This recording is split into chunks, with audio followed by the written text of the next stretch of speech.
Well, hello everybody, and welcome back to G Bear's Off-Grid Ways, homestead in the desert.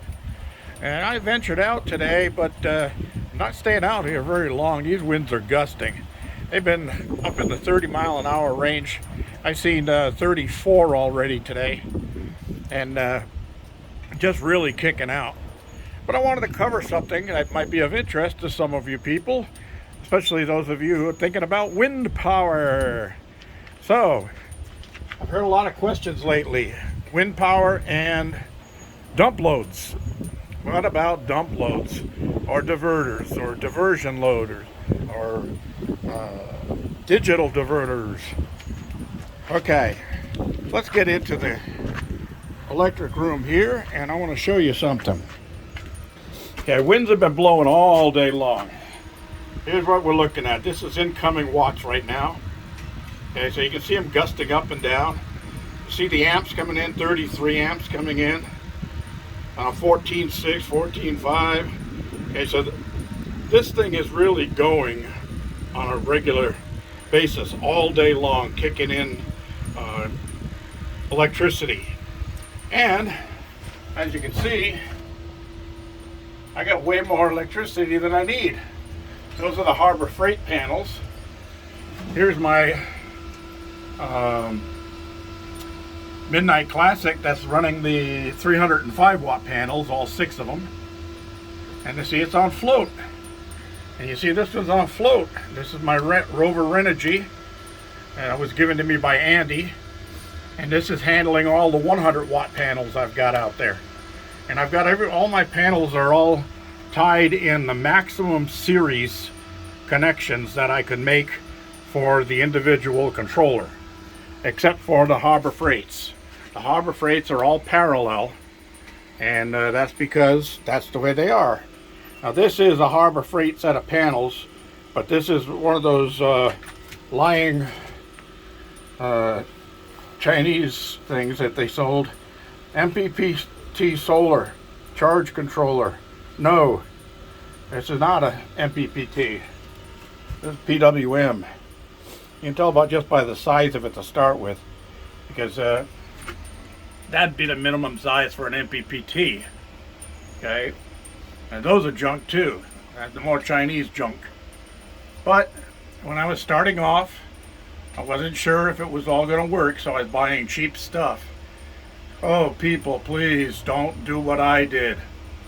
Get yourself some money together, save it all up. Trust me, once you get your system put together, you're going to be changing those out anyway, so don't waste the money. Leave the money in your bank and go buy yourself some Midnight Classics. Either the 150, 200, or 250 in the Midnight Classics. Now the difference between those, 150, 200, and 250, the number tells you the maximum input voltage for the controller. That's the maximum input that it'll hold. And you see right now I'm bringing in almost 108. I have 3 panels, 3 panels each tied together at 40 watts each, open circuit. So the 3 times 40 is 120, and I'm doing 108 coming in right now. That's probably because there's a little bit of dirt and dust on my panels from all this wind. But yeah, look at the voltage on these things. I got way more than I need. So let's get back to the beginning. I was talking about dump loads. Well, there's my resistor for the dump loads. And everybody says, why don't you put it into a hot water heater? There's a few reasons. Number one, even with all this electricity and the wind blowing and bringing in 500 plus volts extra, or 500 watts extra coming into my battery bank, my dump load still hasn't kicked on. Why? Because that baby right there is managing my battery bank better than any of this crap ever will. Now I just keep this because I have it, and I keep it as a backup safety thing. I don't really think I need it anymore. Okay, it doesn't kick on. It does not do anything, even with these high winds. These were started blowing last night sometime, and they've been blowing all day today, and they've been bringing in a lot of extra electricity, even with my 3,450 watts of solar coming in. I'm adding another 400 or 500, sometimes 600 watts coming in on this wind turbine, and my dump load still hasn't had to kick in. And you would tell that it was kicked in because you would see the fan running, but that still hasn't kicked in and dispersed the extra electricity to that heating element. So, secondly, why don't I hook it up to a hot water heater? Well, as you can see, it's not going to be heating much water if it never kicks in. It doesn't need to kick in when you got good controllers keeping an eye on your battery banks. All right? And then thirdly, it will never ever produce enough overage electricity to heat a water heater, a complete water heater. And then lastly, I live in the desert. I don't need to preheat water. I don't need an electric water heater. I've got a propane tankless water heater mounted on the wall inside the cabin. And when I turn the faucet on, I get instant hot water. And when I turn the faucet off, it uses no energy whatsoever. It just sits there and waits for the next time I turn a faucet on. Those are the reasons why I do not connect a dump load to a diversion like a hot water heater. It's a useless waste of time. And in the summertime here, the only time I really need hot water is in the wintertime. In the summertime, it's so hot out here in the desert, you don't want to take a hot shower. But I do have an outdoor shower just for that. And I have two of the 20-gallon blue water barrels up there. One was supposed to be an electric water heater. You can see that in some of my old videos, that originally was going to be connected instead of this heating element. And the other one, one is black, that's the hot water, and the other one is blue, and that would be the cold water. Well, in the summertime, you get one day in the hundreds, and all of that water is well over 100 degrees inside those bottles. So you don't want to heat it anymore. You want to cool it down if you can.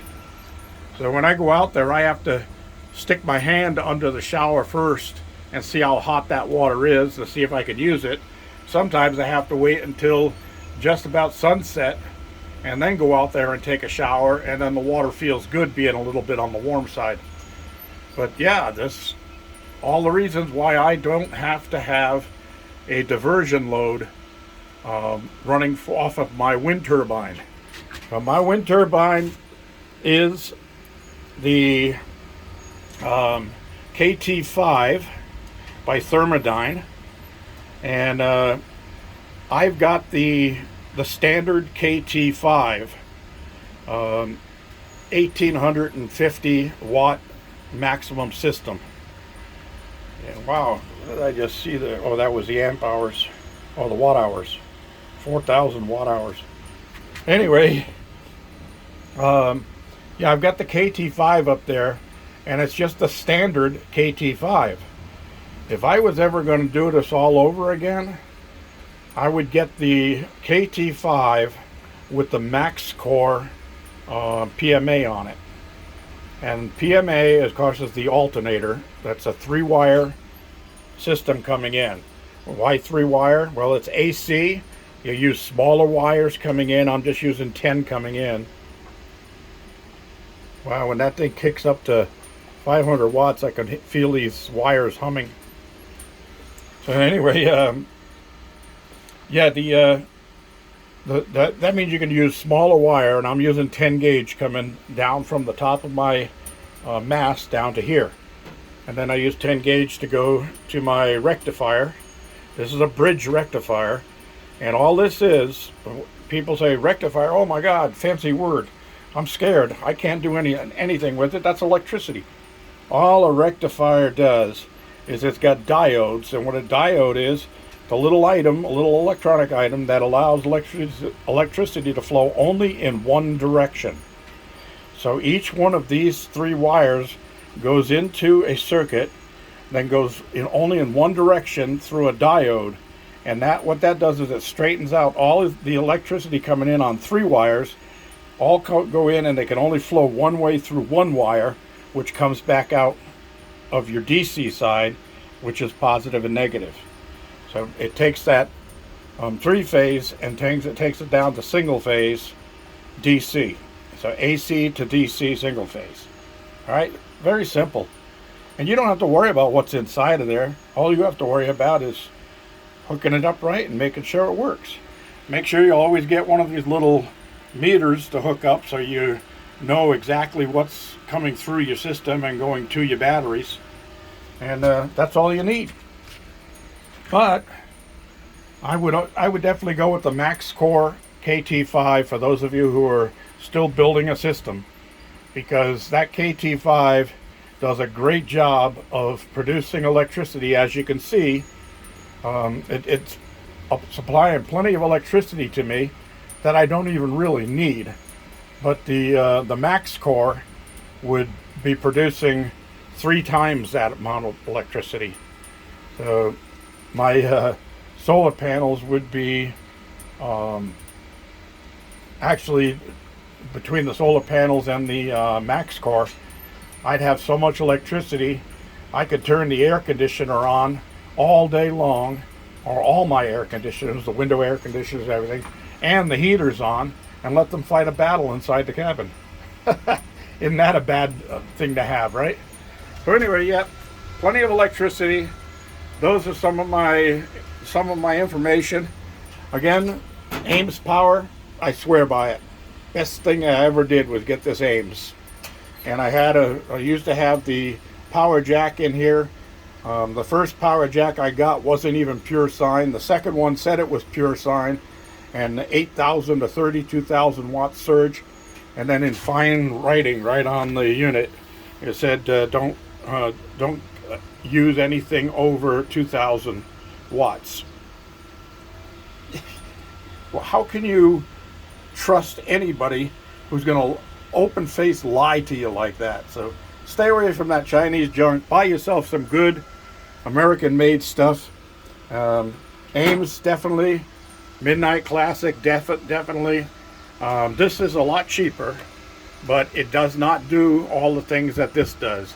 The only reason I'm using it, it was free, and I have it. So why not, right? But if I was going to do everything over again, like I said, I'd get the Max Core on the Turbine, and I would get 3 of these Midnight Classics. 2 of them would be running solar, and 1 of them would be running off of the PMA. So I would come out down with the PMA wires in AC, go through a bridge rectifier, and then instead of going down to the batteries, I would go directly into the Midnight Classic, and I would set that up for the best curve for input from a wind turbine. Remember, Midnight Classic allows you to use either. You can't use 2 on the same one, but you could use either solar input, you can use wind power input, or you could use water power input. And there are settings on these things where you can set it to get the best performance out of any one of those 3 items that you're bringing power into your system with. So that's all I have for you today, everybody. Thanks for joining me. I'm going to venture back inside. I've already went out and fed the chickens and brought them fresh water and gone out to the garden, did my stuff out there, picked some fresh veggies for my supper tonight, and I'm going to go in, sit down, relax for a little while, and get the news going while I upload this video. This is G-Bear reminding you, thumbs ups down there. Don't forget to subscribe. That's very, very important. It's still 100% absolutely free for you to hit that subscribe button. It costs you nothing, and it doesn't risk anything. When you click on that little subscribe button, right beside it, a little bell pops up. Click on the bell also. and that will inform you every time I post a new video so you don't miss anything. That's all it does. It doesn't spam you, it doesn't send you emails, it doesn't do anything other than let you know a new video has been posted. This is G Bear signing off.